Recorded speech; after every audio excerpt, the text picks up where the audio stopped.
A lost continent sleeps beneath the Pacific waves in our oldest stories. This is Mu, a legendary landmass said to be the cradle of all human civilization, a paradise that vanished long before Atlantis was ever named. By the end of this journey, you will understand the true origins of this pervasive myth and why it refuses to die. We will trace its birth from a controversial archaeologist's wild claims to the occult manuscripts that shaped its legend, then confront the hard science that declares it impossible.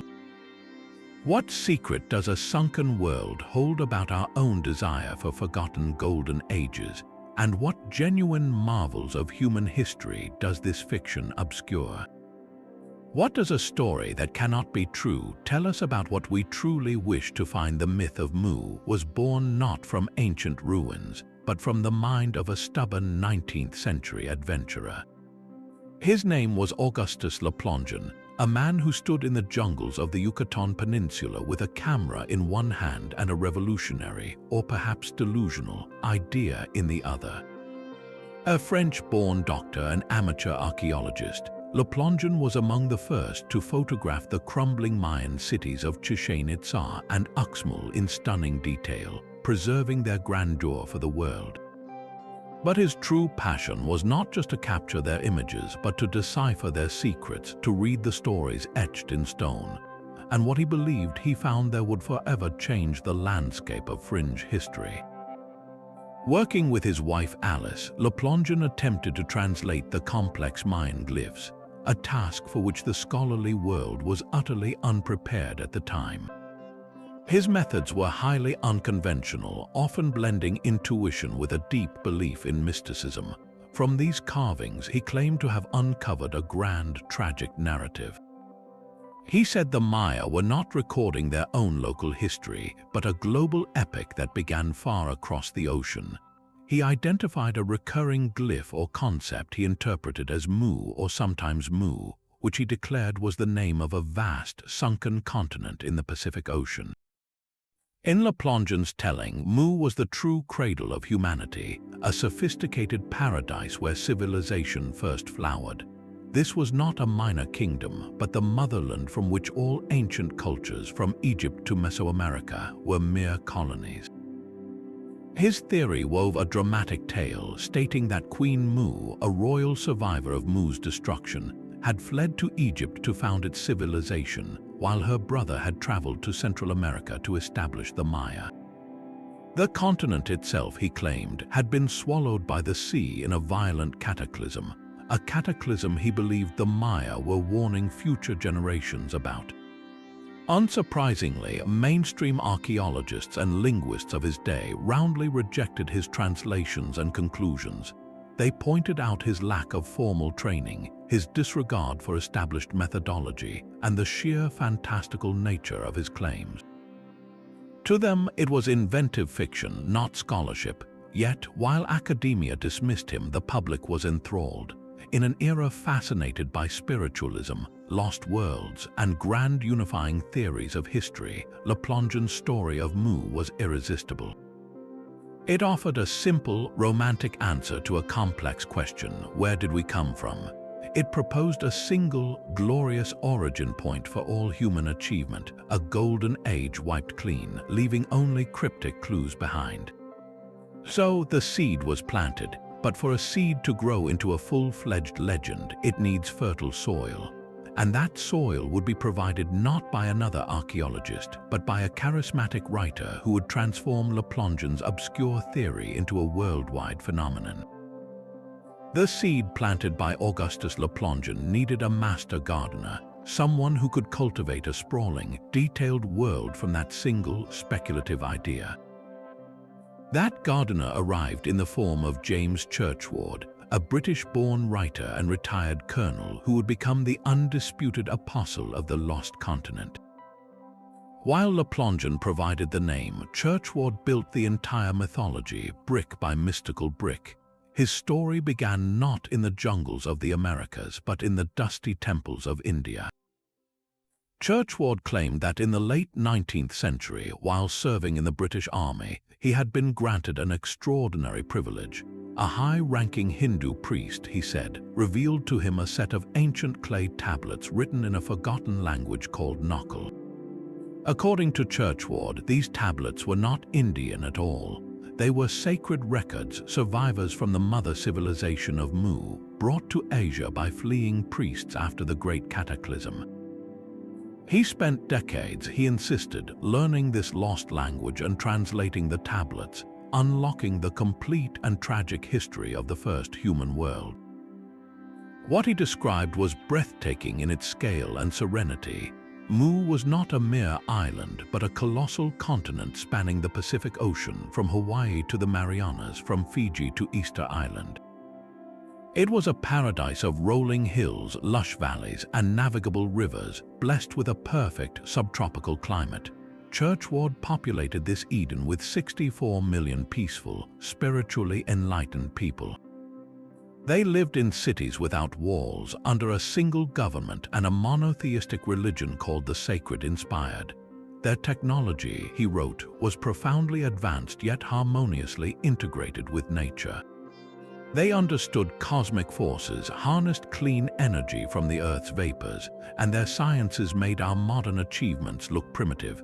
This was the ultimate golden age, a global utopia where war, poverty, and strife were unknown. Then, about 12,000 years ago, disaster struck. Churchward described how vast underground gas chambers, hollowed out by the moons themselves, collapsed. The continent shuddered, volcanoes erupted, and the entire landmass sank beneath the waves in a single, terrible day and night, dragging its 64 million souls and all its glory into the abyss. Throughout the 1920s and 30s, Churchward published a series of popular books, most famously The Lost Continent of Mu. He wove together his supposed Knockle translations with then-current theories about sunken land bridges, snippets of global mythologies, and the popular spiritual philosophy of Theosophy, which also spoke of lost root races and ancient wisdom. His work was a potent cocktail of pseudo-archaeology, occultism, and pure imagination, presented with the unwavering confidence of a man who claimed to have held the proof in his own hands. For a public still reeling from one world war and staring down the barrel of another, Churchward's Mu was a powerful fantasy. It offered not just an origin story, but a morality tale. Here was a perfect civilization that had fallen not through invasion or decay, but through its own technological hubris, a warning from the deep for the modern industrial age. Churchward's vivid, detailed accounts codified the modern myth of Mu completely.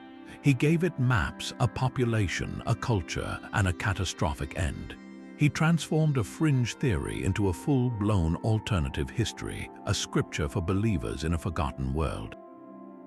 Yet, for all its internal consistency and emotional appeal, his entire magnificent edifice rested on a foundation no one else could ever see. The Knockle tablets were never shown to another scholar, no museum ever acquired a fragment, and no independent evidence of their existence has ever surfaced. So, if the myth was now complete, beautifully constructed but fundamentally unproven, what happens when we bring in the one force that cannot be argued with, the hard, physical evidence of the Earth itself? To understand the enduring power of Mu, we must place it beside its more famous sibling, Atlantis. These are the twin titans of lost world mythology, but they were born from entirely different worlds of thought. Atlantis arrives from the mind of a philosopher, a story told with a purpose. Around 360 B.C., the Greek thinker Plato wrote two dialogues, Timaeus and Critias, where he described a powerful island nation beyond the Pillars of Hercules in the Atlantic Ocean. This was not presented as folklore, but as a recounted history passed down from wise men. Plato's Atlantis was a marvel of engineering and military might, a society that grew arrogant and morally corrupt. As punishment from the gods, the entire island was swallowed by the sea in a single day and night. For Plato, this was not a literal history lesson. scholars widely agree it was a political and philosophical allegory.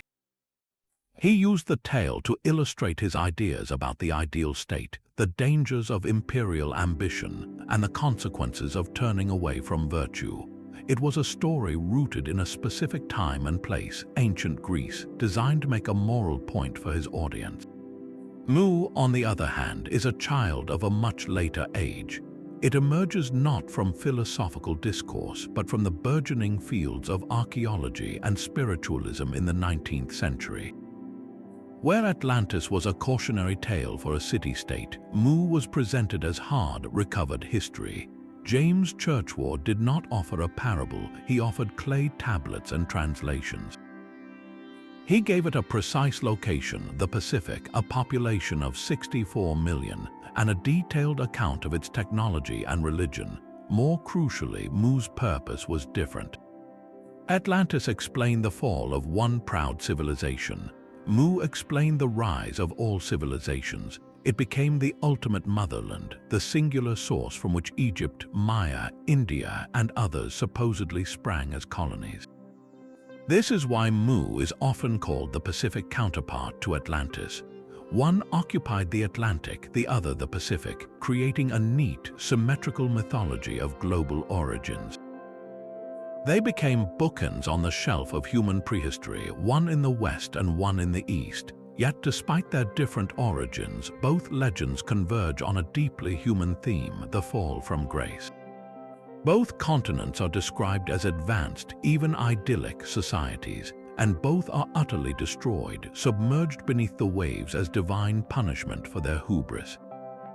Atlantis fell due to its moral decay and aggression. Mu fell, according to Churchward, because its people tampered with the Earth's sacred gases, a form of technological overreach. This shared narrative is not a coincidence. It speaks to a universal anxiety, a warning etched into our collective stories. Whether it is pride, greed, or reckless science, we fear that our own advancements will become our downfall. These sunken continents are mirrors we hold up to our own civilization, reflecting both our dreams of a golden age and our nightmares of catastrophic collapse. So, while one began as philosophy and the other as pseudo-archaeology, both Mu and Atlantis fulfill the same symbolic role. They are the perfect, vanished cradles we can never find, and the grim reminders of what might happen if we fly too close to the sun. But what happens when we stop looking at the symbols and start examining the seabed itself? What does the actual, physical floor of the Pacific Ocean have to say about the possibility of a sunken continent? The floor of the Pacific Ocean holds its own story, one written not in clay tablets but in stone and seismic data. It is a story that directly contradicts the lush, sunken paradise of Mu. Modern geology provides a verdict that is both definitive and humbling. There is no space for a lost continent in that vast blue expanse. To understand why, we must grasp a fundamental truth about our planet. Continents do not simply sink. They are not like ships that can be swamped by waves or swallowed into a watery grave. They are built from different stuff and they behave by different rules. The entire science of plate tectonics, the grand unifying theory of geology developed in the mid-20th century, paints a clear picture of our dynamic Earth. The planet's outer shell is broken into massive, rigid plates that float on a hotter, softer layer beneath. These plates are in constant, slow motion, drifting apart, colliding, and sliding past one another over millions of years. There are two primary types of crust that make up these plates, and the difference between them is everything. Continental crust is thick, buoyant, and made primarily of lighter rocks like granite. Think of it as a thick block of pine wood floating on water. It rides high, forming the landmasses we live on. Oceanic crust, in stark contrast, is thinner, denser, and composed of heavy basalt, a dark volcanic rock.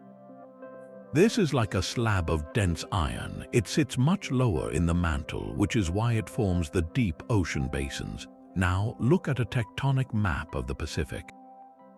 The entire basin is dominated by the massive Pacific Plate, a single, colossal slab of oceanic crust. Its floor is not a drowned garden. It is a landscape of abyssal plains, deep trenches where plates dive downward, and volcanic seamounts.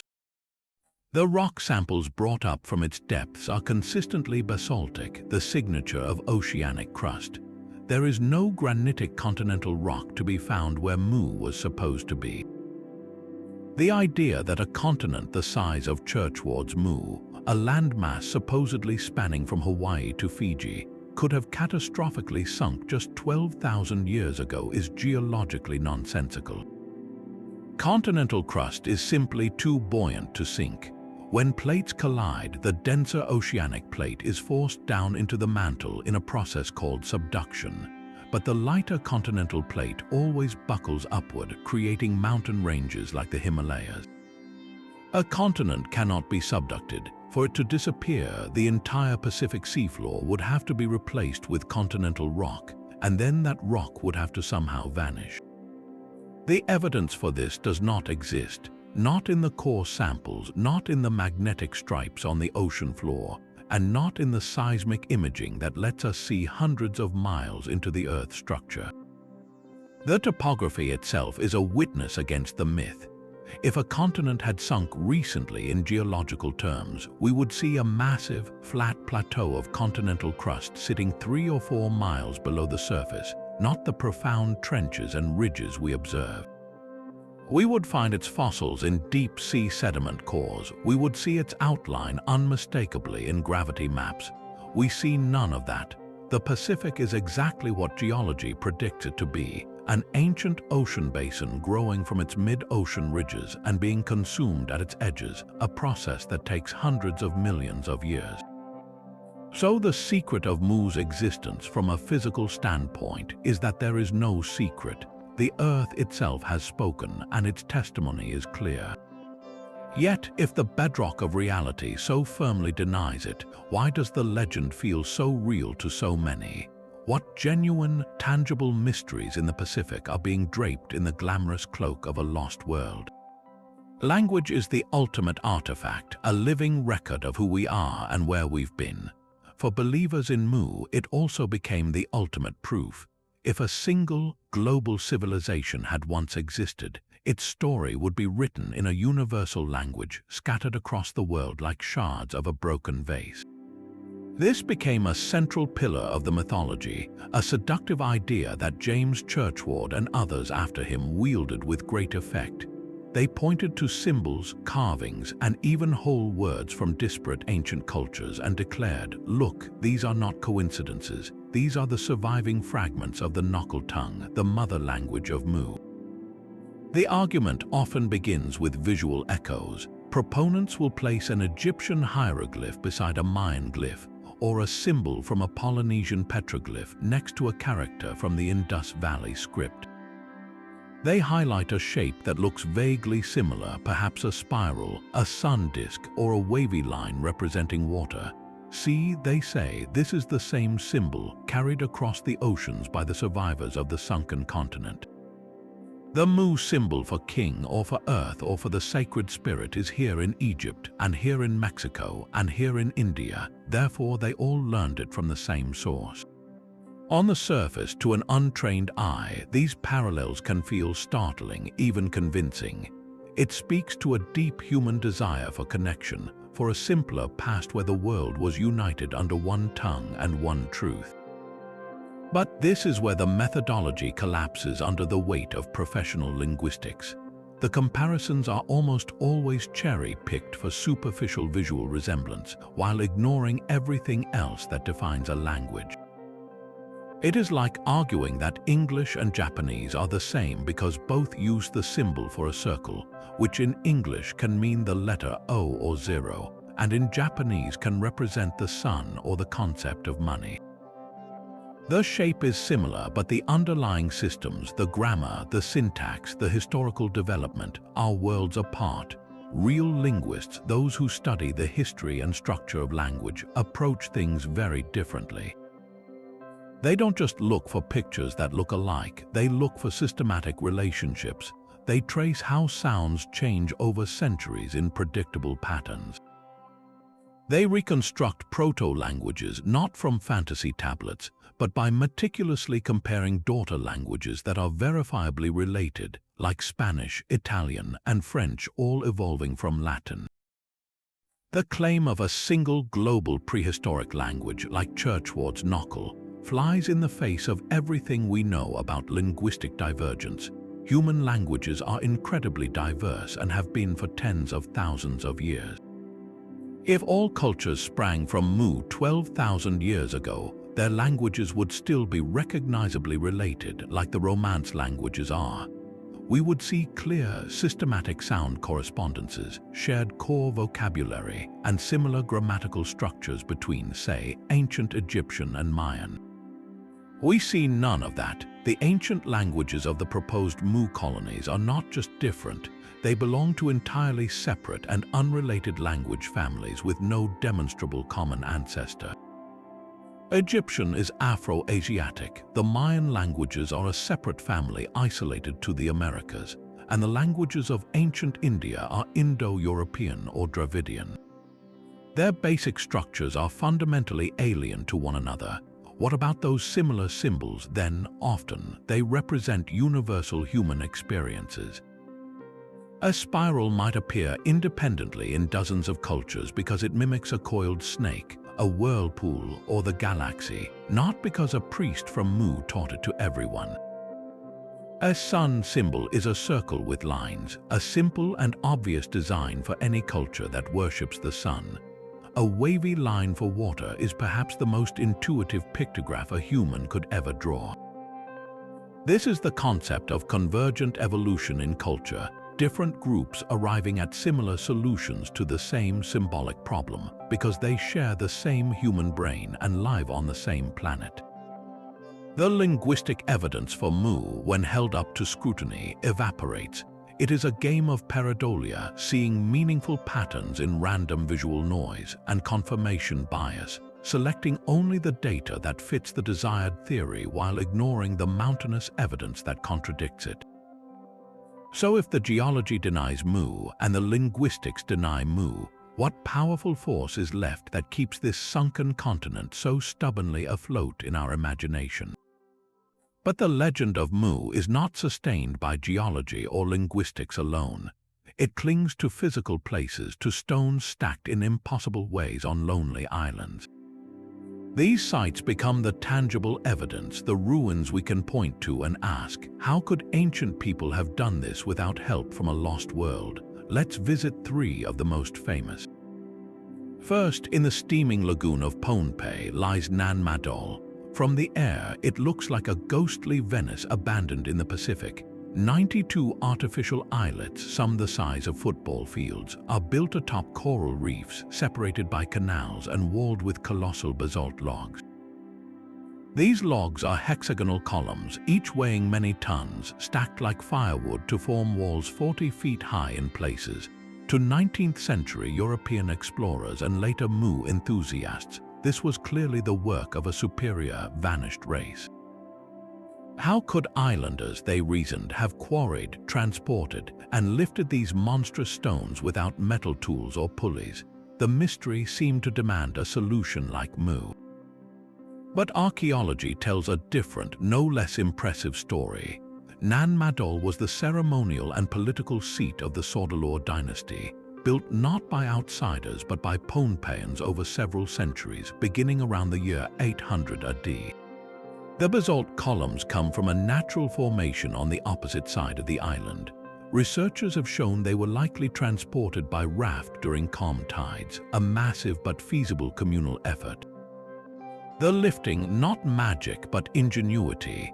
They likely used ramps of coral rubble, levers, and vast amounts of coordinated human labor, the same kind of labor that built pyramids and cathedrals across the world. Nan Madol is not a relic of Mu, it is a stunning testament to Pacific Island engineering and social organization, a masterpiece of its own culture, not a hand-me-down from a sunken continent. Then there are the silent giants of Rapa Nui, Easter Island. The moai, those brooding stone heads that gaze inland, are often swept into the Mu narrative. Their creation seems superhuman, Nearly 900 statues, some weighing over 80 tons, were carved from volcanic tuff, transported miles across rough terrain, and erected on massive stone platforms. The popular, romanticized story speaks of a mysterious people who collapsed their own ecosystem and vanished, leaving these enigmatic sentinels. Again, the implication is that such a feat must stem from a more advanced, perhaps continental, knowledge. Modern archaeology, however, has painstakingly reconstructed the true story, and it is one of brilliant adaptation, not mystery. The Polynesian ancestors of the Rapa Nui people arrived around the year 1200 AD, part of the greatest maritime migration in human history. They found an island with rich soil and vast palm forests. The Moai were not idols of a forgotten global cult. They were sacred ancestors, representations of powerful lineage chiefs. Their construction was a central, unifying cultural activity. Experiments have demonstrated how the statues could have been walked upright in a rocking motion using ropes, a method that fits with local oral tradition. The society did face severe ecological strain from deforestation, but its transformation was a complex historical process, not a single catastrophic collapse linked to a motherland's fall. The Moai stand as a powerful, isolated achievement of Polynesian society, a chapter in human resilience, not a footnote from Mu. Finally, off the coast of Yonaguni Island in Japan, lies perhaps the most visually compelling modern candidate. The Yonaguni Monument is a massive underwater formation of sandstone that, from certain angles, looks eerily like a stepped pyramid with flat terraces, sharp edges, and what appear to be staircases. Discovered in the 1980s, it immediately ignited speculation. Was this a sunken city, a temple complex from Mu finally found? Geologists who have studied the site point to a powerful natural sculptor. Sandstone is a sedimentary rock that fractures in straight lines and flat plains along its bedding. The strong currents in the area can erode it into remarkably geometric shapes. While some man-made tool marks have been claimed, no artifacts, pottery, tools, or hearths, the undeniable trash of human habitation, have ever been recovered from the site. It sits in an area prone to tectonic activity, which could have submerged it rapidly. The mainstream scientific view leans heavily toward it being a spectacular natural formation, perhaps slightly modified by humans in later periods, but not a built city. Its power as evidence for Mu relies more on our pattern-seeking brains seeing architecture in stone than on any archaeological proof. So what do these places truly represent? Nan Madol, the Moai, and Yonaguni are not puzzles left by a vanished super-civilization. They are milestones in the incredible story of human migration across the Pacific. They show how Polynesian and Micronesian peoples, mastering the world's greatest ocean in double-hulled canoes using only stars, waves, and birds as guides, reached and settled thousands of islands. On these islands, they developed unique, complex societies. They engineered solutions with the materials at hand, motivated by powerful spiritual and social beliefs. To credit their awe-inspiring work to a fictional continent like Mu is to do them a profound disservice. It robs them of their own genius, their own history. It replaces their real, hard-won achievements with a fantasy. The stones themselves tell a human story, one far more compelling than any myth. The stones of the Pacific tell a human story, but the soul of Mu was shaped in drawing rooms and occult lodges far from the ocean's reach. To truly understand the myth's power, we must follow a different thread, one that leads into the shadowy world of 19th century spiritualism and a forgotten land bridge called Lemuria. This is where the physical fantasy of a sunken continent merged with a grand cosmic story, giving Mu a spiritual purpose it never had in the writings of Churchward or Plongeon alone. Our guide into this realm is one of the most influential and controversial figures of the era, Helena Petrovna Blavatsky, a Russian mystic and co-founder of the Theosophical Society. Blavatsky constructed an elaborate alternative history of humanity in her seminal work, The Secret Doctrine, published in 1888. She wove together Eastern religious concepts, Western occultism, and then current scientific speculation into a sweeping narrative of cosmic cycles and evolving human races. And she needed a home for those races. Enter Lemuria. In the 1860s, just before Blavatsky began her work, a real scientific hypothesis emerged. Zoologists were puzzled by the presence of lemur fossils in India and Madagascar, but not in the lands between. To explain this, some biologists, like Philip Sclater, proposed that a vast continent or land bridge must have once spanned the Indian Ocean, connecting these areas.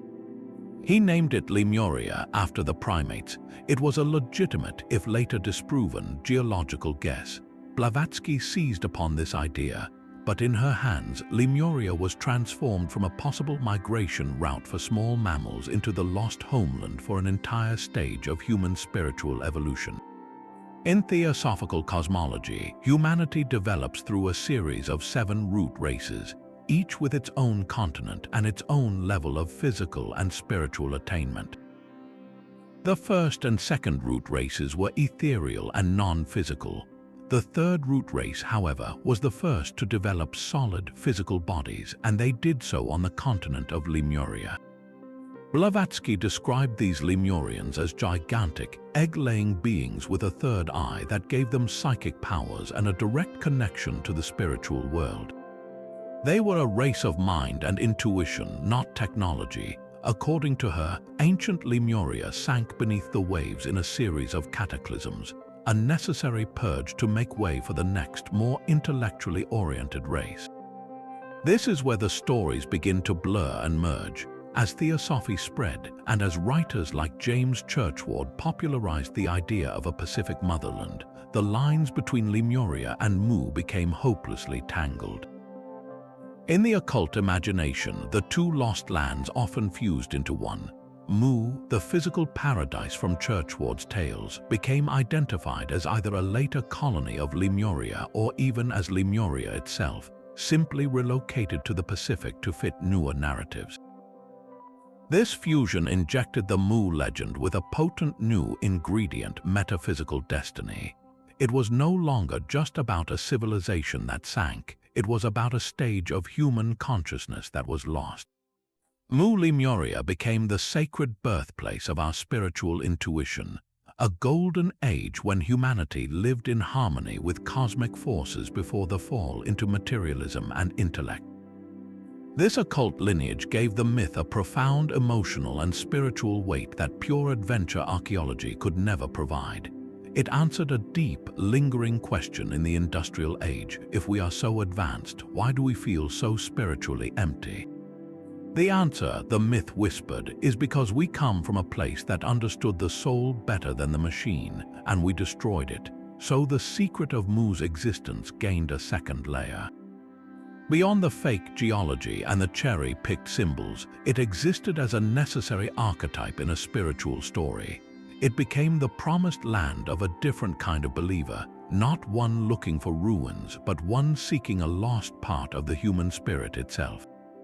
This spiritual dimension ensured the myth would endure, adaptable and resonant, long after science had mapped the empty seafloor.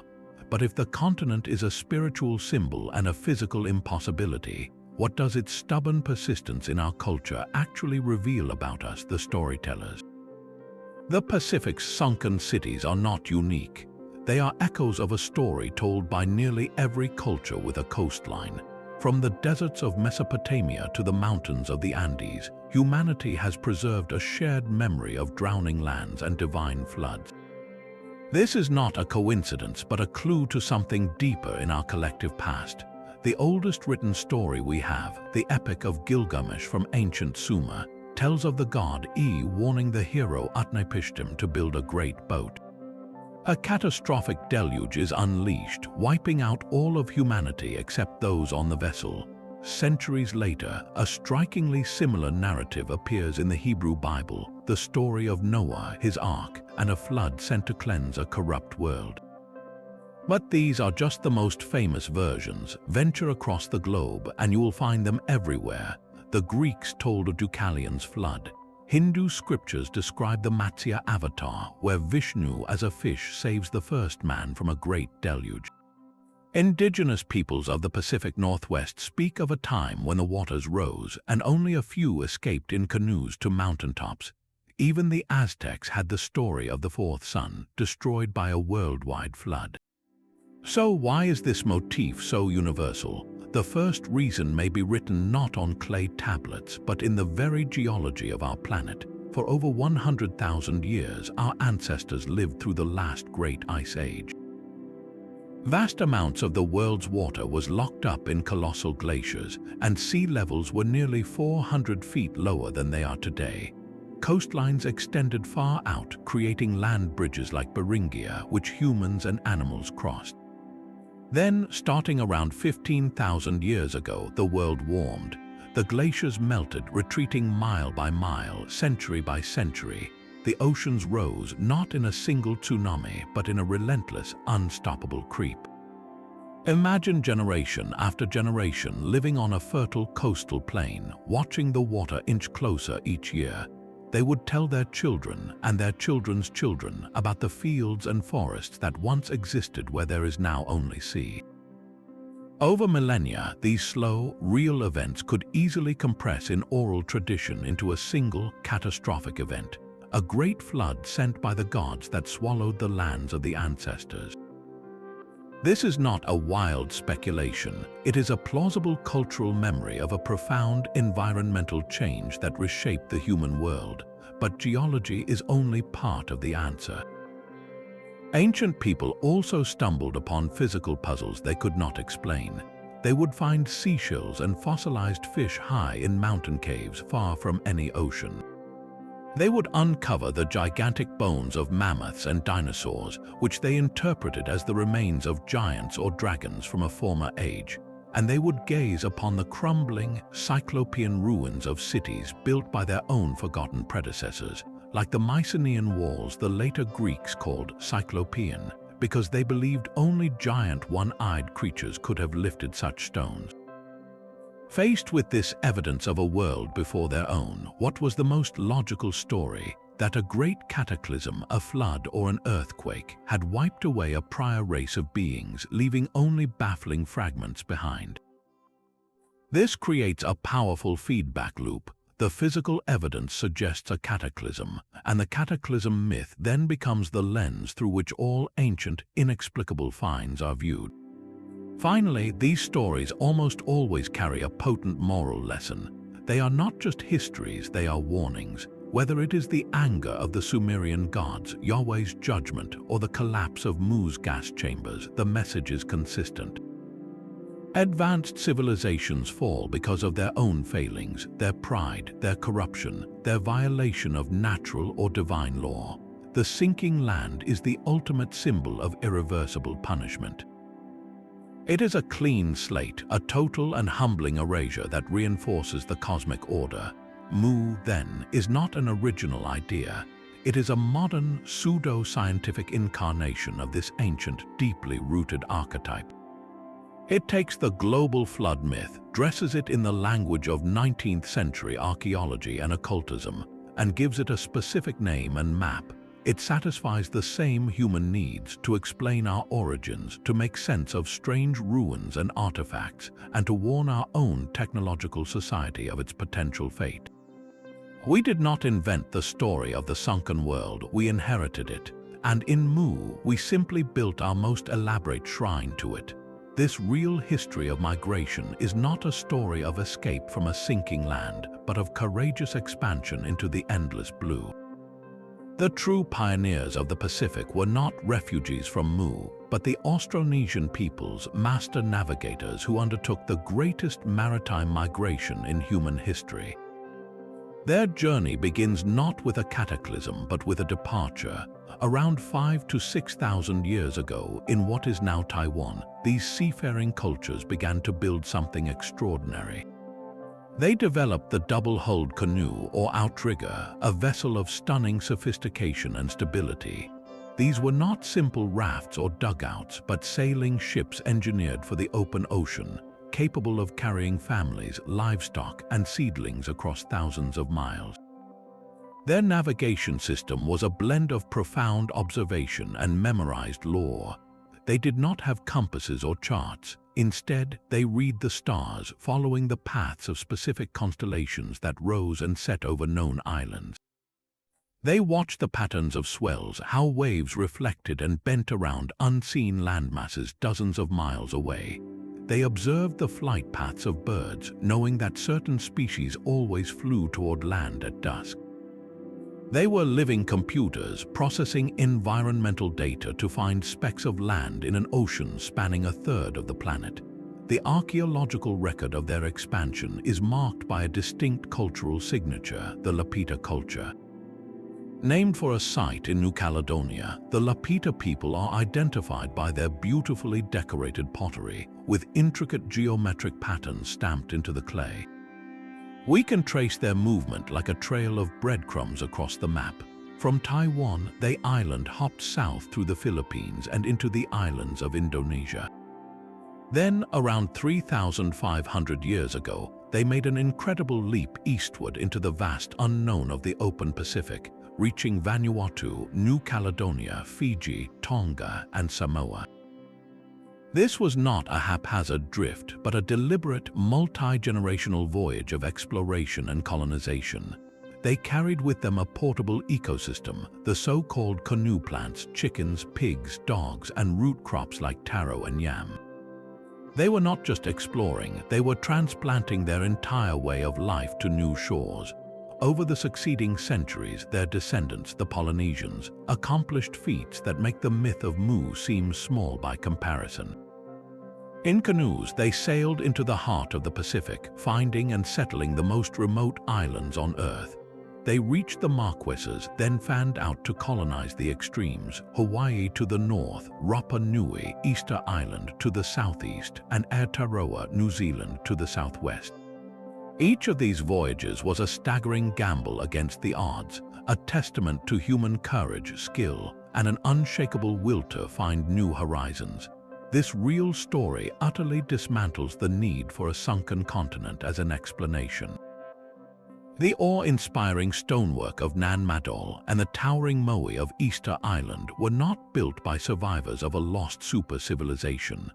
They were built by the triumphant descendants of these voyages, societies that flourished in isolation for centuries, developing their own unique, brilliant cultures in response to their island environments. Their achievements belong to them, not to a fictional motherland. So when we replace the myth of Mu with the epic of the Austronesian expansion, we do not lose a sense of wonder, we gain a profound respect for human capability. This was not a fall from a golden age, but a hard-won climb across the greatest ocean. It is a history written in genes, in language families, and in pottery shards, a narrative of real people accomplishing the impossible, which is always more impressive than a fantasy of what was lost. Yet the myth refused to stay buried in forgotten books.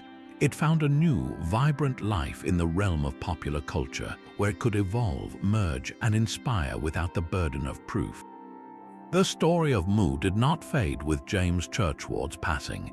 It simply changed mediums, leaping from speculative nonfiction to the pulpy pages of adventure magazines.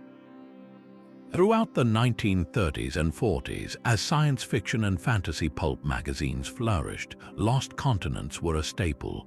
Mu became a convenient, exotic backdrop for tales of sword and sorcery, where intrepid explorers might discover not just ruins, but living remnants of the ancient race, complete with forgotten technologies or terrifying monsters. It was a ready-made setting, a blank map labeled "Here Be Wonders" that any writer could populate with their own imagination. This cultural migration continued seamlessly into comic books. In the vast Marvel universe, for instance, the myth took on a new form as Lemuria. Here, it was reimagined not as a sunken land, but as a hidden, subterranean realm beneath the Pacific Ocean, home to a race of serpent-like humanoids called the Deviants. This clever adaptation showcased how the myth could be bent and reshaped, blending the theosophical concept with comic book sensibilities to create a secret history for superheroes and villains alike. Mu and its variants became a narrative shortcut, a way to explain ancient powers, lost artifacts, or hidden civilizations that could challenge modern heroes. The world of role-playing games, particularly the genre-defining Dungeons and Dragons, embraced Mu with open arms. Game designers, always in need of rich lore and ancient mysteries, folded the lost continent into their sprawling fantasy settings. It became a place of high magic and cataclysm, a source for legendary items, sunken temples filled with traps and treasures, and epic quest lines. For players sitting around a table, the idea of exploring the ruins of Mu was no longer a theoretical exercise. It was a night's adventure, a chance to interact with the myth directly and decide its fate through dice rolls and character choices. Japanese anime and manga, with their own fondness for grand mysteries and alternative histories, also adopted the legend. Perhaps the most famous example is the beloved series Nadia, The Secret of Blue Water. In this story, the lost continent of Atlantis is central, but the narrative freely blends elements from various sunken land myths, creating a technologically advanced ancient civilization that feels deeply indebted to the Mu archetype. This cross-pollination is key in pop culture. Mu rarely stands alone. It is constantly blended and fused with Atlantis, Lemuria, and even myths of alien visitors, creating a potent, generic, lost civilization trope that is instantly recognizable to audiences. The details become interchangeable. The goal is the feeling of awe and mystery, not historical accuracy. This cultural blending performs a vital function. It keeps the idea alive in the public consciousness long after geology and archaeology have dismissed it.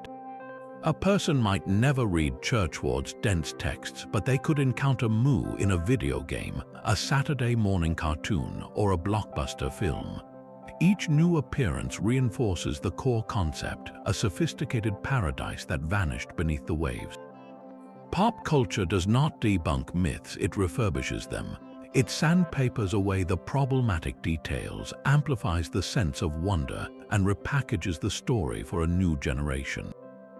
The academic verdict becomes irrelevant when the myth is so much more fun, so much more cinematic. It offers a shared vocabulary of adventure, a common reference point that whispers, what if it were true? And in that space of playful speculation, Mu continues to exist not as a scientific hypothesis, but as a permanent fixture of our collective imagination. Beneath the clear, turquoise waters off Japan's westernmost island, a mystery sleeps.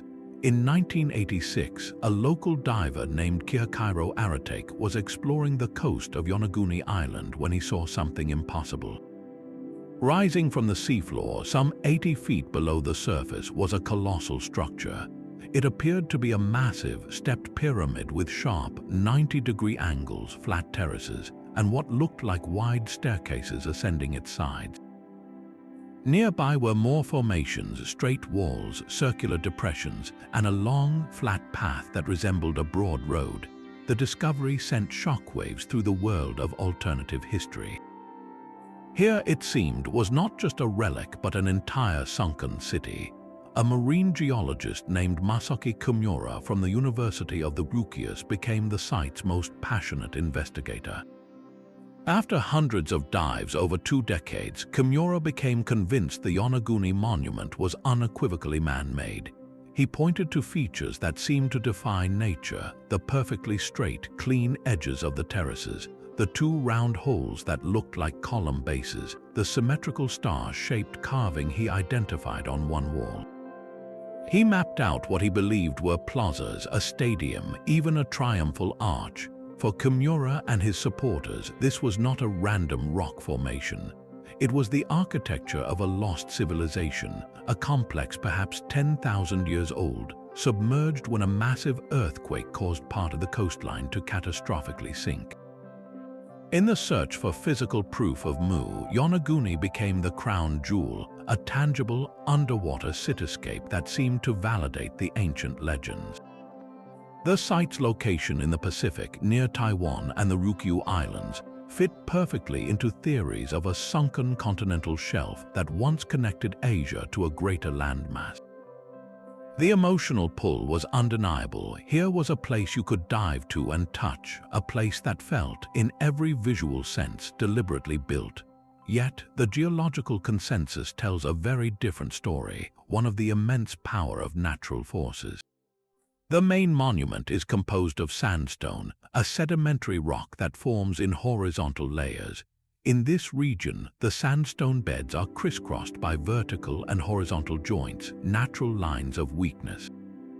Over thousands of years, strong tidal currents in the area have acted like a relentless sandblaster, eroding the softer rock along these joints. This process, called tidal scouring, can produce remarkably geometric shapes, flat platforms, sharp edges, and straight steps, all without a single human tool. Geologists who have studied the site, like Robert Schoch from Boston University, who is famously open-minded about ancient history, argue that the structure is primarily natural. The so-called staircases, they note, have uneven step heights and depths unlike built stairs. The tool marks are consistent with the natural fracturing and exfoliation of sandstone underwater. The road is likely a natural channel formed between two rock outcrops. Crucially, if this were a man-made complex, we would expect to find the debris of human activity, stone chips from carving, pottery shards, hearths, or tools. Despite extensive searches, no such artifacts have been conclusively linked to the monument's construction. The site sits in a seismically active zone, and it is entirely plausible that a natural rock formation was submerged by tectonic activity, making it look even more like a drowned city. So why does Yonaguni remain such a fierce battleground in the debate? It represents the ultimate clash between perception and process. Our human brains are wired to see patterns, especially familiar ones like architecture, in random shapes. This is pareidolia, seeing faces in clouds or castles in eroded cliffs. Yonaguni triggers that instinct powerfully. Furthermore, it speaks to a deep-seated desire for a tangible witness. We can argue about maps and symbols in books, but here is something massive and physical you can film and explore. For believers, the geological explanations feel like a dismissal, a refusal to accept the obvious. For scientists, the man-made claims ignore the simpler, well-documented processes that can create such forms. Yonaguni stands as a beautiful, haunting Rorschach test at the bottom of the sea. What you see in its stones depends less on the evidence and more on what you desperately wish to find there. The silent gaze of the Moai holds a different kind of truth. Easter Island, or Rapa Nui as its people call it, stands as one of the most isolated pieces of inhabited land on Earth. Its sheer remoteness, over 2,000 miles from the nearest continent, combined with the staggering scale of its stone statues, made it a perfect puzzle piece for the Mu mythology. How, theorists asked, could a small population on a tiny island possibly conceive of and execute such a monumental project without guidance from a more advanced, perhaps sunken, motherland? The mystery seemed tailor-made for a lost civilization. Yet every piece of this puzzle has a real, human answer that is far more compelling than any myth. The story of Rapa Nui begins with a voyage of staggering skill. Around the year 1200 AD, Polynesian explorers in double-hulled canoes, navigating by stars and swells, made landfall on this volcanic speck. They were not refugees from a drowned continent. They were pioneers at the very edge of the known world, the final stop in the greatest maritime expansion in human history. They brought with them the core of their Polynesian culture, their language, their crops like taro and sweet potato, and their chickens, and they brought a profound spiritual tradition of ancestor veneration. The Moai are not generic monuments, they are portraits of specific, deified ancestors. Each statue or moai represented a powerful lineage chief believed to embody divine power or mana. Erected on massive stone platforms called ahu that faced inland over village communities, the moai were not idle sentinels. They were active conduits, their backs to the sea, watching over their living descendants and channeling protective energy into the land. The real wonder is not that they exist, but how they were created with the resources at hand. The Rapa Nui people quarried nearly all of the moai from a single volcanic crater called Rana Raraku. Using nothing harder than basalt hand picks, teams of master carvers would outline a statue directly in the crater wall, then painstakingly chip away the surrounding rock. The soft volcanic tuff was workable, but the scale required immense patience and communal effort over generations. Once a statue was freed, it was moved. For decades, the method was a subject of wild speculation, from alien intervention to lost technologies. But recent experiments and a re-evaluation of oral traditions have revealed a beautifully simple solution. The statues were not dragged flat on their backs, they were walked. Using a system of ropes, teams would rock a moai from side to side, edging it forward in a controlled, upright shuffle.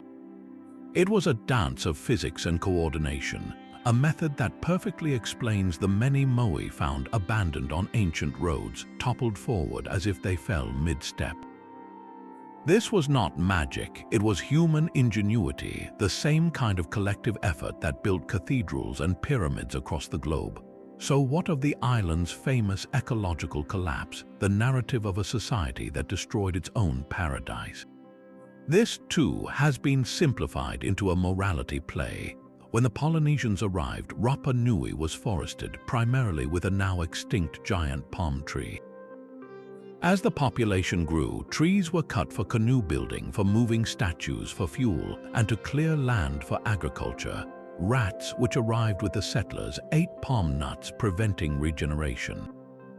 Over centuries, the forest disappeared. This deforestation had severe consequences, leading to soil erosion, the loss of raw materials, and a decline in seabird populations. Society underwent a painful transformation, reflected in a shift from moai worship to the birdman cult. But this was not a sudden, catastrophic collapse that wiped everyone out. It was a gradual adaptation to changing environmental pressures, a story of resilience as much as it is of resource depletion.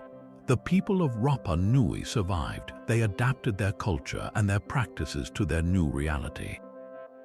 To graft the myth of Mu onto this history is to commit a double theft. First, it steals agency from the Rapa Nui people, attributing their profound cultural achievement to a fictional super-civilization instead of their own ancestral genius.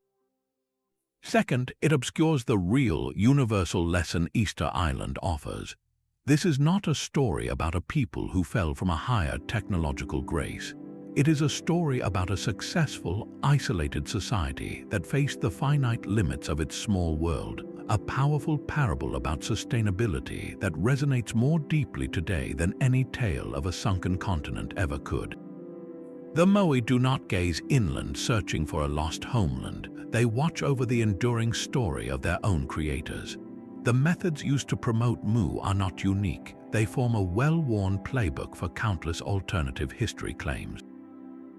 The first move is often a clever form of intellectual borrowing, a tactic known as quote mining.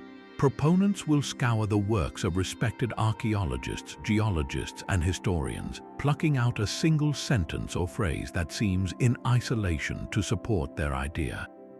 Imagine a scholar writing, "The origins of this complex society remain hotly debated," or "We cannot rule out the possibility of earlier, now submerged coastal settlements." These are honest admissions of uncertainty within a specific academic context, but in the hands of a myth promoter, they are stripped of that context and presented as definitive endorsements. The quote is wielded as a shield, a way to say, "See, even mainstream experts agree with me," while ignoring the scholar's overall body of work that thoroughly debunks the very theory being promoted.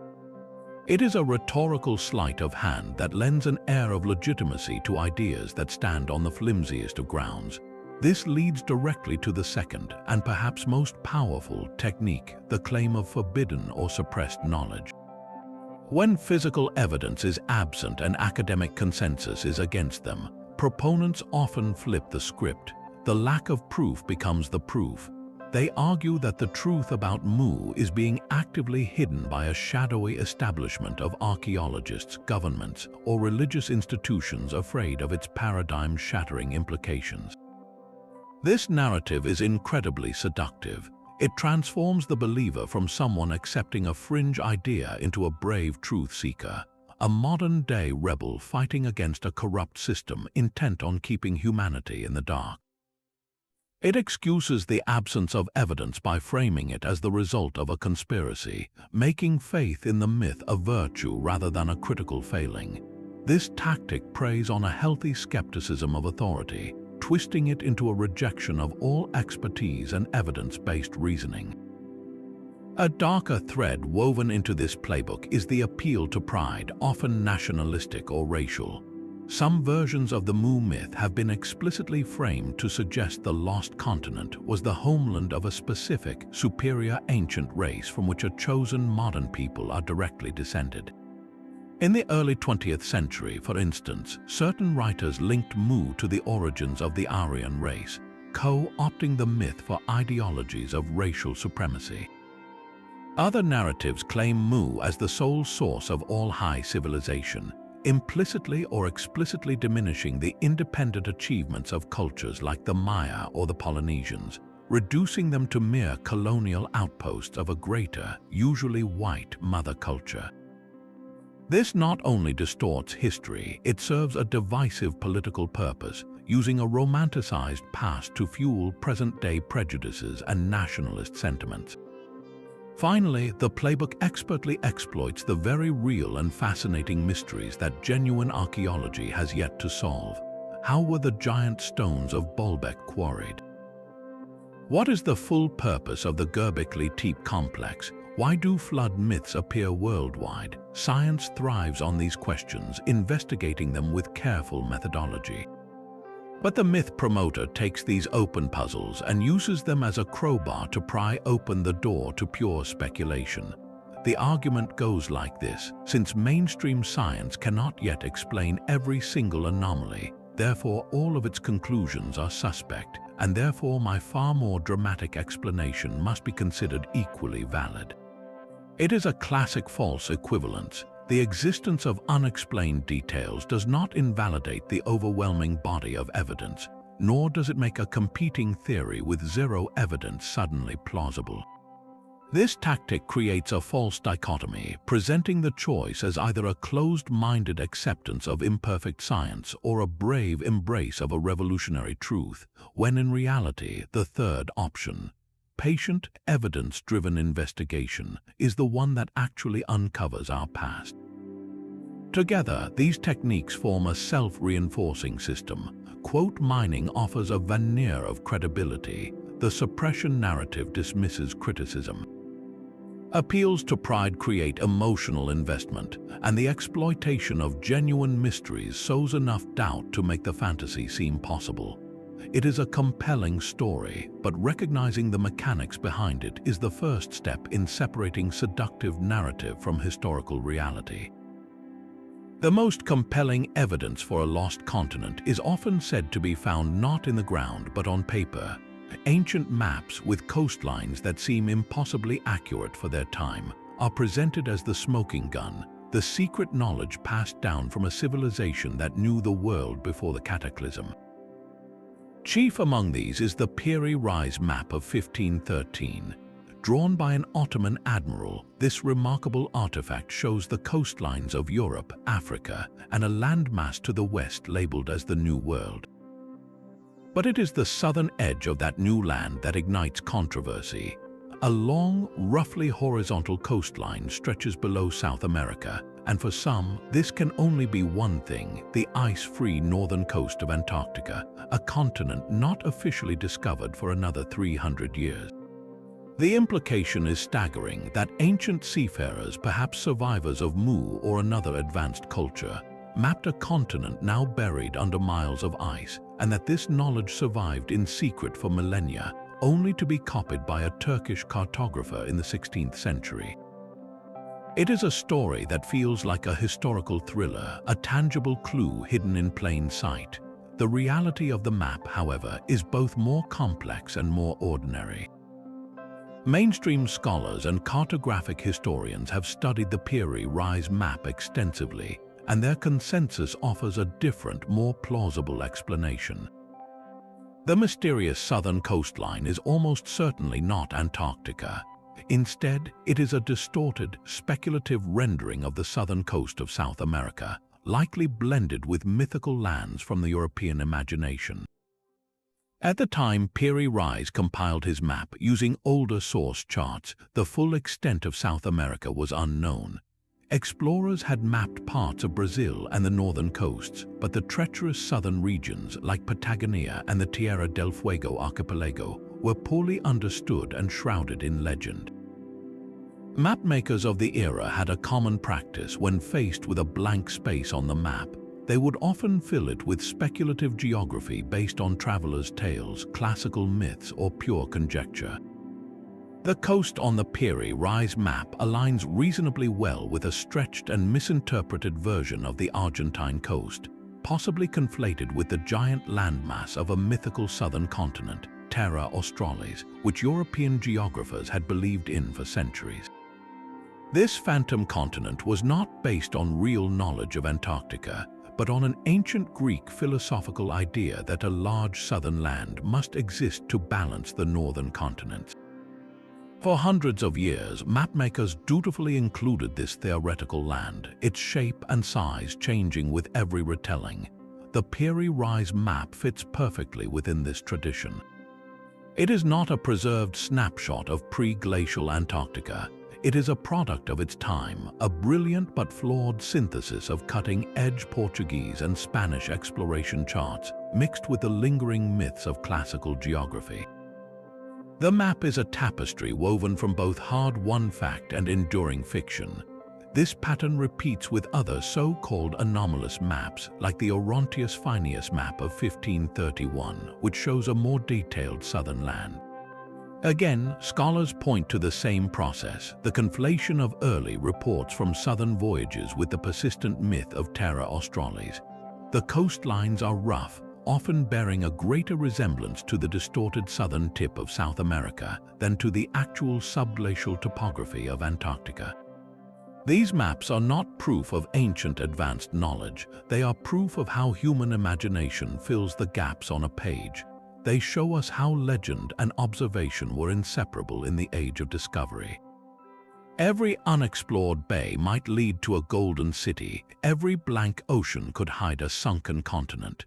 The maps are not records of a lost world, they are windows into the hopes and fears of the mapmakers themselves, men who charted not just lands but dreams. And if our maps can so easily blend fact and fantasy, what does that say about the stories we choose to believe? The proposed destruction of Mu is as dramatic as its supposed glory. For a continent to vanish so completely, the cause must be equally absolute, a cataclysm of world-altering scale. The mythmakers did not disappoint, weaving ever more elaborate doomsday scenarios to explain the sinking. James Churchward's original explanation was geological, if entirely fictional. He claimed the Muons had tapped into vast subterranean chambers filled with a gas that powered their civilization. When these chambers catastrophically collapsed, the entire continent, bereft of its foundation, sank like a punctured raft in a single day and night. It was a tidy moral fable, a civilization destroyed by the very technology that sustained it. But as the 20th century progressed, new and even grander catastrophic theories emerged, borrowing the language of modern science to lend an air of credibility. One of the most influential came from a professor named Charles Hapgood. In his 1958 book The Earth's Shifting Crust, Hapgood proposed a radical idea. He suggested that the entire outer shell of the planet could, at times, slide over the molten interior like the loose skin of an orange. This crustal displacement would move continents thousands of miles in a geological instant, triggering incomprehensible floods, climate chaos, and the rapid sinking and rising of land masses. Hapgood used this to explain everything from the freezing of mammoths to the loss of Atlantis, and by extension, Mu. His work was even endorsed in a foreword by Albert Einstein, who found the mechanics intriguing on a theoretical level, though subsequent research thoroughly disproved the hypothesis. Yet for alternative historians, that Einsteinian nod was enough to cement crustal displacement as a legitimate vehicle for lost continents. Then there was Immanuel Velikovsky, whose ideas veered into cosmic catastrophe. In his best-selling 1950 book Worlds in Collision, Velikovsky proposed that around 3,500 years ago, a giant comet, later becoming the planet Venus, was ejected from Jupiter and careened through the inner solar system. Its near misses with Earth, he claimed, caused the planet to stop rotating, the poles to shift, and global floods and plagues as recounted in the Bible and other ancient myths. While Velikovsky focused on biblical and Mediterranean events, his framework of a recently chaotic solar system was eagerly adopted by some to explain the sinking of Mu, placing its destruction within this timeline of celestial havoc. The common thread in all these theories, from gas chambers to sliding crusts to rogue planets, is the pole shift, a sudden and violent reorientation of Earth's axis or magnetic poles. This became the ultimate deus ex machina for lost world legends, a single mechanism that could flood continents, freeze tropics, and obliterate civilizations overnight, neatly explaining why ancient maps might seem wrong and why climates changed. The problem is, geophysicists and astronomers find no evidence for any of it. The physics simply does not work. Earth's crust is not a loose skin. It is broken into tectonic plates that move slowly at about the speed your fingernails grow. The mass distribution of the planet makes a rapid, wholesale slip of the crust impossible without generating forces that would shatter the surface. As for pole shifts, Earth's axis does undergo a slow, cyclical wobble over 26,000 years, and magnetic poles do wander and even reverse over vast geological timescales. But these are processes that take thousands or millions of years, not a weekend. There is no mechanism in celestial mechanics for a planet like Venus to have been a comet on a historical timescale, and the gravitational havoc such an event would wreak on the solar system is absent from the geological and astronomical record.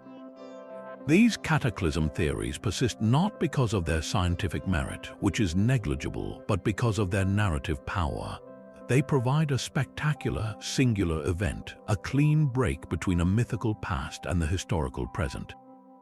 They transform history from a slow, complex grind of human and environmental interaction into a cosmic drama, where entire chapters of the human story are erased by forces beyond comprehension. It is a comforting thought in a way, for if our past was destroyed by a comet and not by our own hands, then perhaps our future is not our responsibility either. But this search for a single, world-shattering event obscures a far more profound and subtle truth about how civilizations and even species truly meet their end. The search for a single, world-shattering event often overlooks a more subtle truth. Yet that desire for a spectacular cause found its perfect modern expression when the myth of Mu was handed a new origin story, one written not in earth or water but in the stars. This fusion occurred in the mid-20th century as the space age dawned, and a Swiss author named Erich von Däniken asked a provocative question that would captivate millions: what if our gods were not divine but extraterrestrial?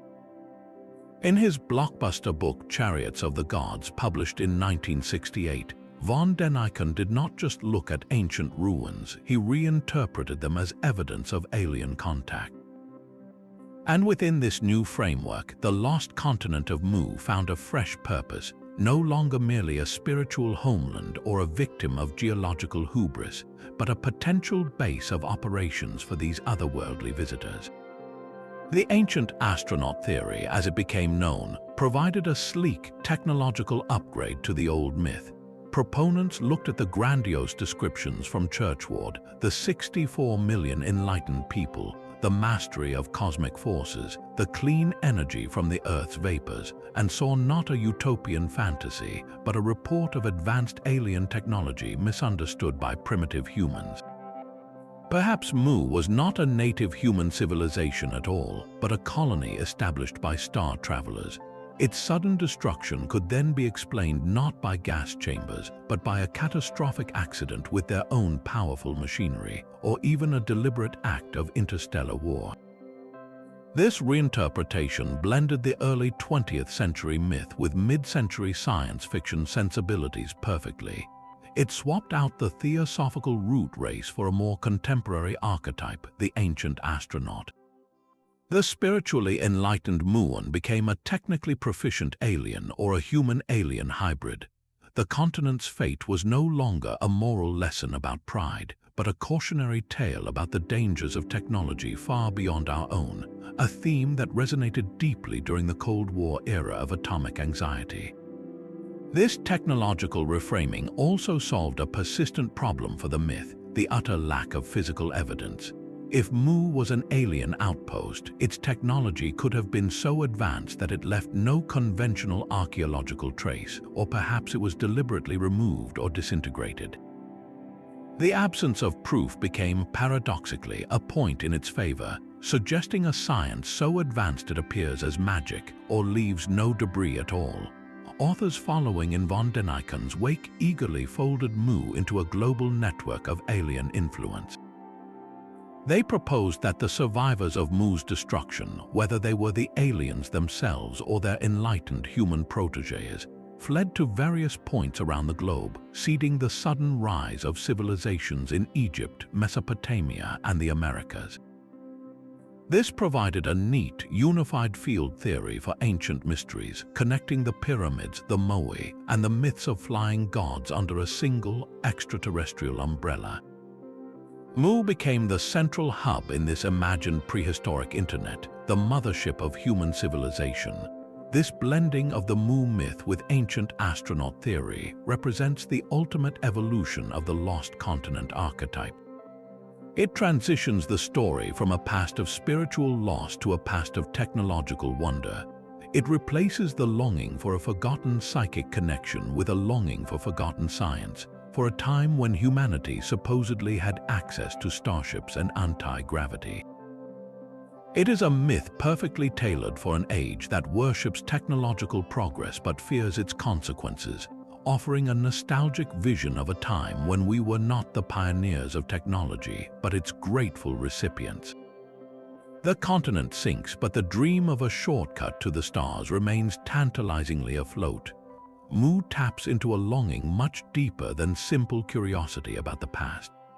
It speaks to a fundamental human need, a psychological ache for a time and place that feels more whole than our own. We are, by nature, creatures obsessed with origins. Where do we come from? Who are the first people? These questions haunt our myths and our science alike. A story like Mu provides a breathtakingly simple answer. It erases the messy, tangled, millennia-long migration of countless cultures and replaces it with a single, beautiful point of light. All human genius, all art and architecture flows from one fountainhead. This is a profoundly comforting narrative. It organizes the chaos of prehistory into a neat family tree, with a beloved, lost mother at the root. It promises that our scattered, often conflicting cultures were once united in a common homeland, offering a nostalgic vision of global unity that feels desperately appealing in our fractured world. This connects directly to our yearning for a golden age. Nearly every culture has a version of this myth, a time when people lived in harmony, free from toil, sickness, and strife. The Greeks had the Age of Gold, the Abrahamic faiths have the Garden of Eden. Mu is simply this archetype dressed in the garb of archaeology. It presents a civilization that solved all the problems we still struggle with today. They had peace, advanced clean energy, and spiritual enlightenment. Their world was not a struggle for survival, but a paradise of realized potential. Believing in such a place fulfills a dual psychological function. First, it explains our current imperfections. We are not flawed by nature, we are merely fallen from a higher state. Our greed, our violence, our pollution, these are not inherent to humanity, but the result of a catastrophic loss of knowledge and grace. Second, it offers a sliver of hope. If such perfection once existed, perhaps we can find its blueprints and rebuild it. The lost world becomes a North Star, a reminder of what we could be again. Then there is the pure, irresistible romance of the secret. A sunken continent is the ultimate hidden treasure, a mystery that can never be fully solved, only endlessly speculated upon. This engages our sense of wonder and adventure at its most primal level. It transforms the vast, empty Pacific from a mere ocean into a puzzle box, its floor a blank canvas upon which we can project our grandest fantasies.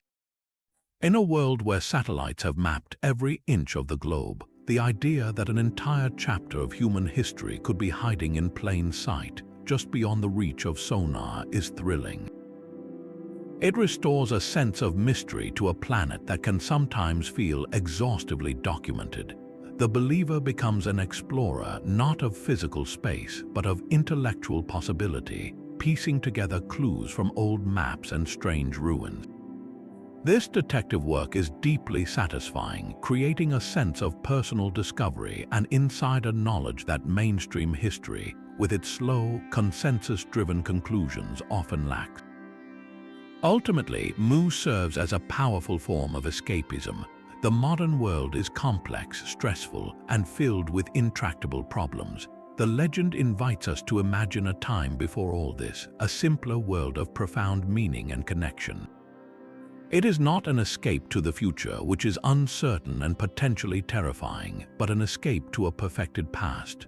We imagine ourselves not as the architects of a problematic future, but as the rediscoverers of a forgotten glory. This is why the myth persists with such vigor despite all evidence to the contrary. It is not really about geology or archaeology, it is about psychology. Mu answers our deepest questions, soothes our existential anxieties, and fuels our sense of wonder. It is less a historical hypothesis and more a collective dream, a shared story we tell ourselves about a home we never knew but somehow always missed. The true story of the Pacific is written in human genes and ancient shorelines. While the myth of Mu conjures a single, vanished paradise, modern science reveals a far more dynamic and genuine history of land and people, one where continents do not sink but slowly drown, and where human settlements follow the retreating coast. This is not a tale of loss but of adaptation, written in the very bones of the Pacific's inhabitants and the sediment of its submerged plains. Take the monumental genetic studies of the last 2 decades, which have mapped the epic journey of the Austronesian peoples with stunning precision. By analyzing the DNA of modern populations from Taiwan to Tahiti to New Zealand, scientists have been able to trace a family tree written in our cells. This genetic roadmap confirms and refines the archaeological story, showing not a single exodus from a sunken land, but a complex, branching migration over thousands of years. We can now see the timing of the great pauses and leaps, the genetic bottlenecks when small groups ventured into the unknown, and the incredible mixing that occurred as different branches of this vast family later reconnected across the ocean. This is a living record, proving that the peopling of the Pacific was a continuous, human-scaled saga of exploration, not a desperate flight from a cataclysm. Then there are the literal footprints left in the mud, now under the sea. As the great ice sheets melted, sea levels rose by over 400 feet, swallowing vast stretches of coastal land that early humans once called home. These are not the mythical cities of Mu, but real, tangible settlements now being rediscovered. Off the coast of northwestern Australia, for instance, archaeologists are investigating what they call the drowned cultural landscapes of the continental shelf. Using sonar and core samples, they have identified ancient river channels, freshwater springs, and stone tools that date back tens of thousands of years. This was a rich, habitable landscape for the ancestors of Aboriginal Australians, a landscape that slowly vanished beneath the rising tides over millennia. Each submerged hearth or tool scatter is a silent witness to a real human story of gradual displacement, a slow-motion adaptation to a changing world that became compressed in oral tradition into stories of great floods. Perhaps the most profound scientific rebuke to the Mu myth is not a lost civilization, but a lost continent we have actually found. It is called Zealandia, and its story rewrites our understanding of the Pacific Basin. In 2017, after decades of mapping, a team of geologists formally announced that New Zealand and New Caledonia are not merely island chains. They are the highest peaks of a mostly submerged continental fragment, a distinct mass of buoyant continental crust nearly half the size of Australia. Zealandia began to break away from the ancient supercontinent Gondwana around 80 million years ago. It stretched and thinned, and most of it sank beneath the waves, not in a day, but over tens of millions of years. This process left only about 6% of its land above sea level today. Zealandia is the ultimate reality check. It shows that continents can indeed be largely submerged, but on a timescale so vast it dwarfs human history entirely. Its drowning was a geological whisper, not a historical shout, and it was complete long before the first humans ever evolved, let alone built a civilization. These discoveries, the genetic map, the drowned coastal sites, the patient tragedy of Zealandia, do something remarkable. They show that the real past is more astonishing than any fable. We do not need to invent a sophisticated mother culture to explain the genius of Pacific peoples. Their own migratory saga and isolated innovations are proof enough. We do not need a catastrophic pole shift to explain submerged lands. The steady, relentless rise of the ocean did the job, and we can trace its progress in the mud. Science, in its patient, evidence-driven way, offers a narrative of incredible human resilience and planetary change. It replaces a static fantasy of a perfect, fallen world with a dynamic, thrilling story of continuous movement, adaptation, and discovery. The ocean floor holds secrets, but they are the secrets of geology and deep human time, not of a forgotten utopia. A mystery that cannot be solved is a story that can be sold forever. The legend of Mu has never been just an idea, it is an industry, a commercial engine fueled by our collective yearning for the unknown. From the moment James Churchward published his first book, The Lost Continent became a product, and its enduring appeal has built a modern marketplace of books, documentaries, and adventure tours.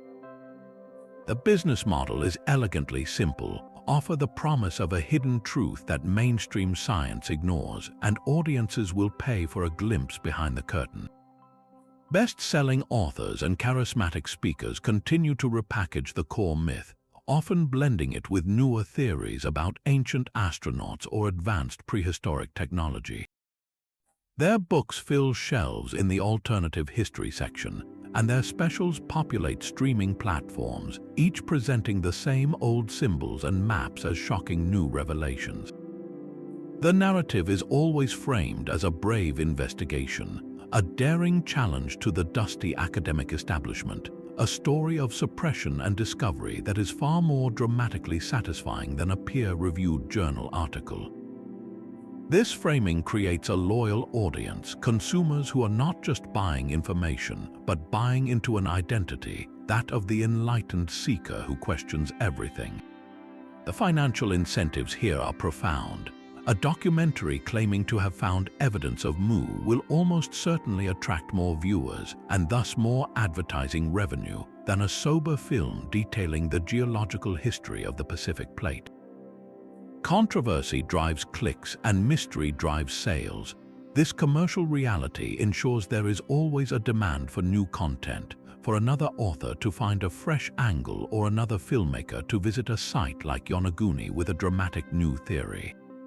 Speaking of Yonaguni, the monument itself has become a cornerstone of this mystery tourism. Dive shops on the small Japanese island offer specialized tours to the underwater site, catering directly to those hoping to see the sunken city with their own eyes. The local economy benefits from the legend, transforming a fascinating geological formation into a destination for pilgrimage. This happens around the world, where sites tangentially linked to any lost civilization myth see an influx of visitors, guidebooks, and souvenir stalls. The romance of the search has tangible value, funding real-world expeditions, even if those expeditions are often more focused on capturing compelling footage than on conducting rigorous archaeological surveys. The cycle is self-perpetuating. A popular book or documentary raises public interest, which fuels tourism and funds the next expedition, whose speculative findings then become the subject of the next book or film. Within this ecosystem, the actual scientific evidence becomes almost irrelevant or is treated as a minor obstacle to be dismissed. The goal is not to solve the mystery, but to sustain it, to keep the story alive and marketable.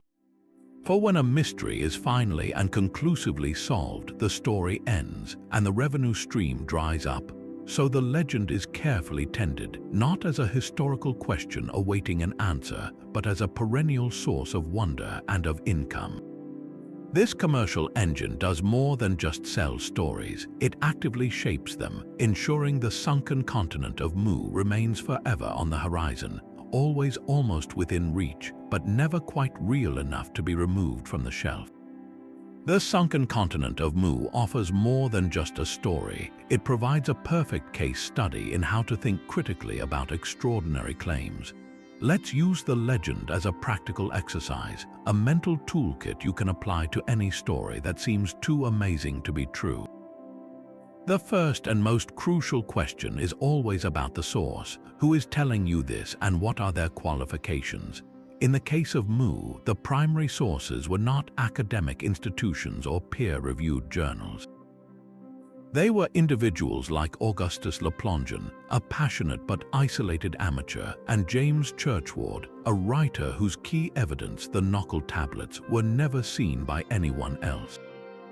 This doesn't automatically make them wrong, but it shifts the burden of proof dramatically.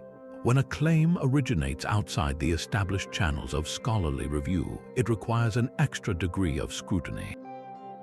Peer review is the messy, collaborative process where other experts in a field examine evidence and methodology before an idea is published. It is a filter designed to catch errors, bias, and unsupported leaps. The core claims about Mu never passed through this filter because they were presented directly to the public as finished revelations. Next, we must ask, does this new claim fundamentally contradict a mountain of established knowledge? For Mu, the answer is a resounding yes. It contradicts the foundational principles of plate tectonics, which explain why continents cannot sink. It contradicts linguistics, which shows no genetic link between the languages of the proposed Mu colonies. It contradicts archaeology, which reveals independent, sequential development in cultures like the Maya and the Polynesians. Contradiction alone isn't a deal breaker. Science progresses by overturning old ideas. But the critical follow-up is, what is the quality of the new evidence offered to topple that mountain? Is it robust, reproducible, and gathered through transparent methods?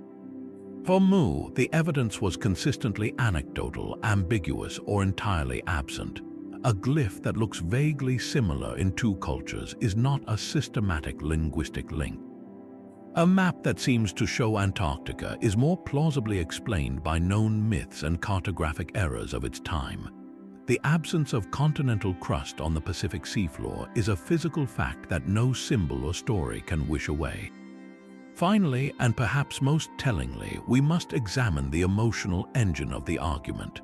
Are you being persuaded by logic and evidence, or by the powerful feelings the story evokes? The myth of Mu is masterful at appealing to our emotions, our longing for a simpler, unified past, our wonder at ancient mysteries, our distrust of authority. It makes you want it to be true. This is where critical thinking requires us to step back and separate what feels good from what is well supported. Does the argument rely on portraying mainstream experts as closed-minded conspirators? Does it present the lack of evidence as proof of a cover-up? These are classic rhetorical tactics that appeal to our sense of rebellion but do nothing to substantiate the claim itself.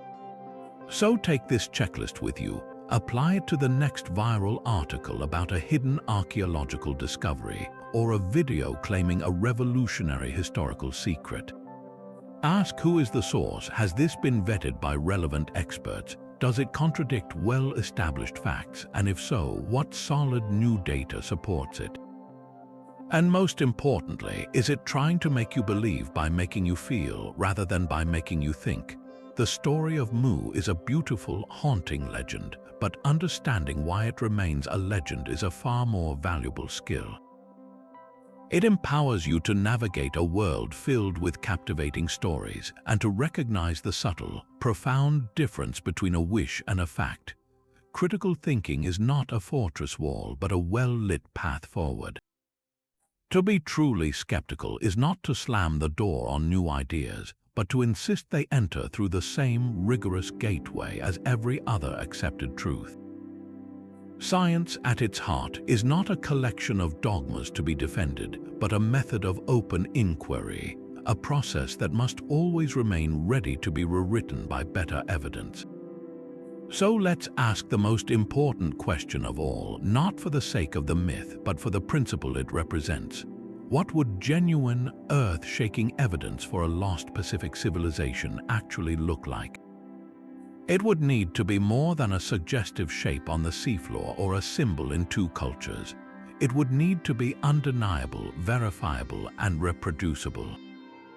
Imagine if a deep-sea submersible mapping an abyssal plain brought up not just basalt, but a core sample containing worked stone, charcoal from ancient hearths, and the distinct pollen of domesticated crops unknown in the natural world.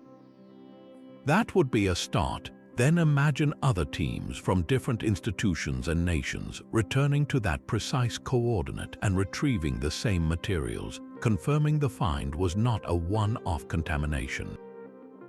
The evidence would need to be physical, something you could hold in your hand and date in a lab, not just interpret from a map. Next, this discovery would need to fit into a coherent, testable model. If we found a submerged city, its architecture and artifacts would need to tell a consistent story. The pottery styles would have a logical evolution. The tools would show a progression of technology. The site's layout would reflect a society, not just a collection of random debris. Crucially, its age would have to make sense. If it were truly 12,000 years old, as the myth claims, its material culture would be profoundly different from anything built by the Polynesian ancestors who arrived millennia later. It would represent a separate, earlier chapter, and we would need to explain where those people came from and where they went, creating a new branch on the human family tree that geneticists could then search for. Most importantly, any radical new claim must bear the burden of proof. This is the golden rule of rational inquiry. The more extraordinary the claim, the more extraordinary the evidence required. It is not closed-minded for geologists to dismiss a sunken continent when their entire understanding of planetary mechanics says it is impossible. It is their responsibility. The onus is on the claimant to present evidence so solid it forces that understanding to change, as it has many times before in history. Plate tectonics itself was once a radical, mocked idea until the magnetic stripes on the ocean floor provided irrefutable proof.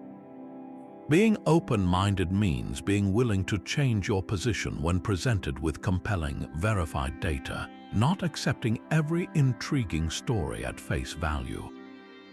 The true spirit of discovery lies in this disciplined openness. It lives in the space between arrogant certainty and credulous belief.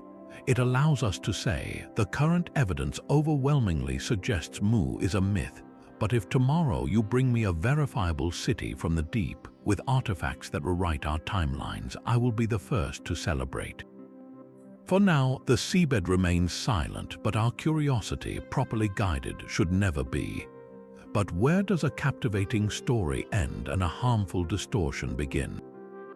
The legacy of Mu forces us to confront this uncomfortable line.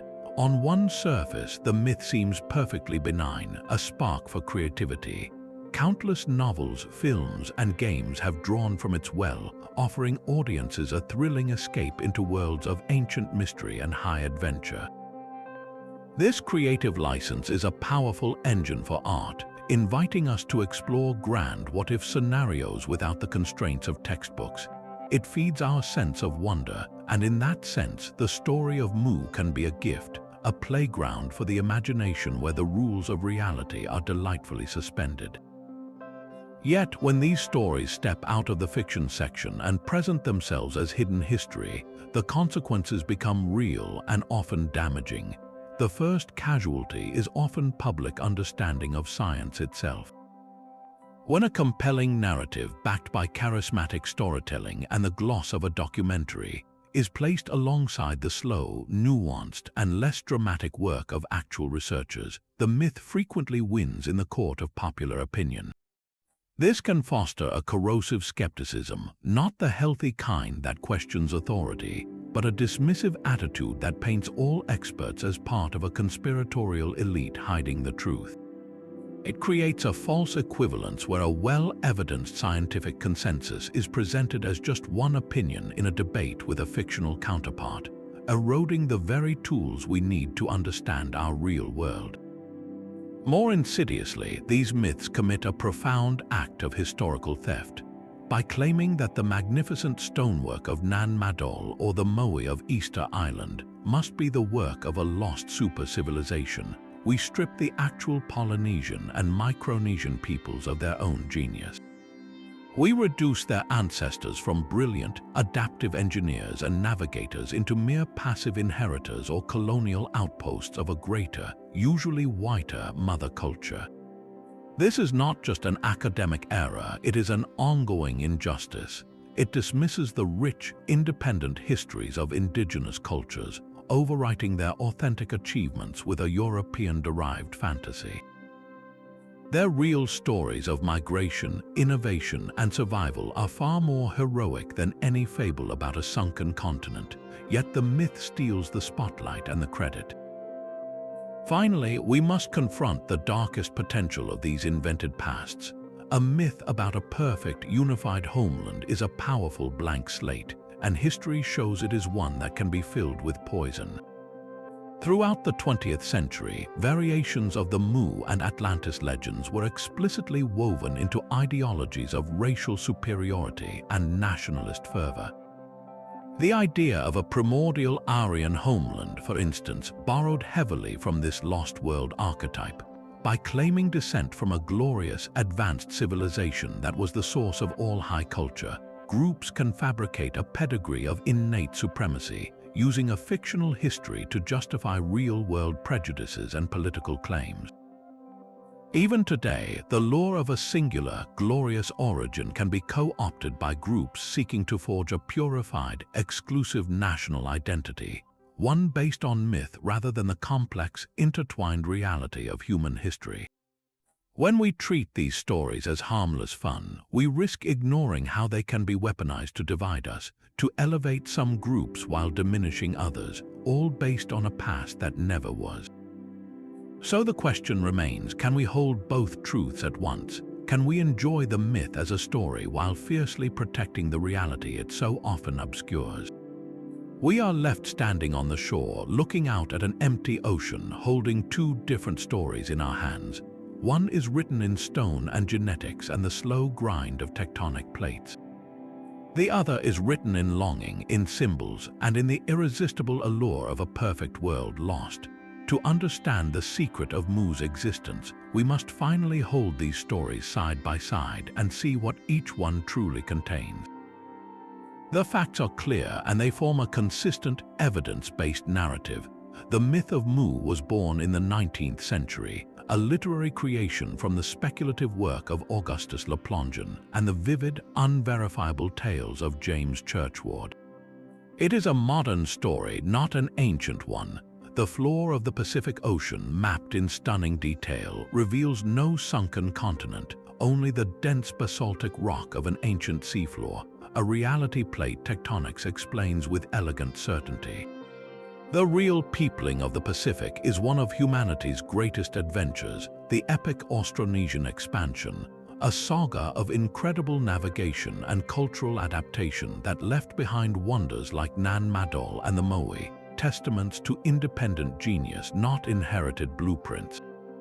The flood myths that echo worldwide find their roots in real geological memory, the rising seas at the end of the last ice age, and in the universal human tendency to turn slow change into epic legend. Yet the fiction endures, and its persistence is its own kind of truth. Mu lives because it answers a deep psychological call. It simplifies our complex origins into a single, beautiful cradle. It embodies our universal dream of a golden age, a time of peace and advanced understanding from which we have fallen. It transforms the vast, unknown sea into a playground for mystery, satisfying our innate need for wonder in a world that can feel thoroughly explored. It provides a dramatic, catastrophic reason for the gaps in our historical record, a story far more emotionally satisfying than the slow processes of erosion, submergence, and the fading of oral tradition. So here is the final synthesis, the secret laid bare.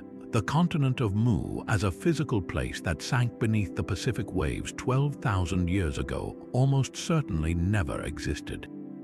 The evidence for its reality vanishes upon contact with the rigorous tools of geology, archaeology, and linguistics.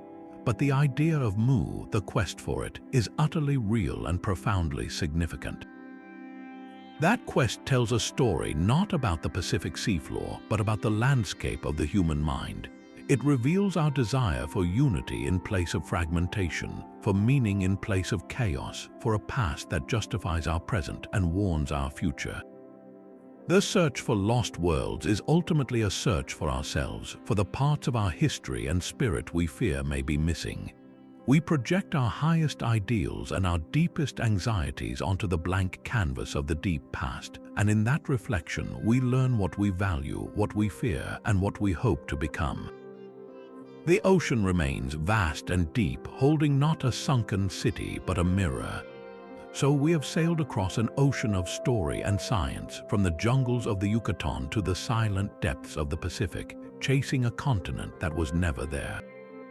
Our journey through the legend of Mu has been an exploration of two worlds, the one we have built with evidence and the one we have built with dreams. The secret of Mu's existence was never hidden beneath the waves. It was always inside us, in the incredible human capacity to weave longing into landscape, to transform our deepest questions into maps of lost paradises. We invented Mu because we needed it to simplify our origins, to warn our future, and to fill the vast, silent spaces of prehistory with the drama of a fallen golden age. That creative impulse is not a weakness. It is a testament to our need for meaning, for connection, for a story grander than the fragments we can hold in our hands. Yet, when we turn from the myth to the map, from the story to the stone, we find that reality offers its own epic, one that needs no embellishment. The true history of our planet and our species is a narrative of staggering scale and intimate detail. It is the story of ancient coastlines slowly drowning under rising seas, of intrepid navigators reading the stars to conquer the greatest ocean on Earth, of isolated cultures engineering monumental wonders from volcanic rock and coral. This is not a tale of loss, but of relentless, brilliant adaptation.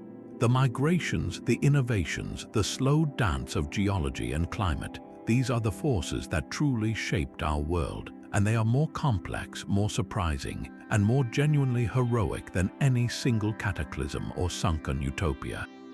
So as we close this chapter, we invite you to carry forward both the wonder and the wisdom. Keep that sense of awe for the mysteries of our past, but temper it with the critical tools that help us separate a beautiful story from a verified fact.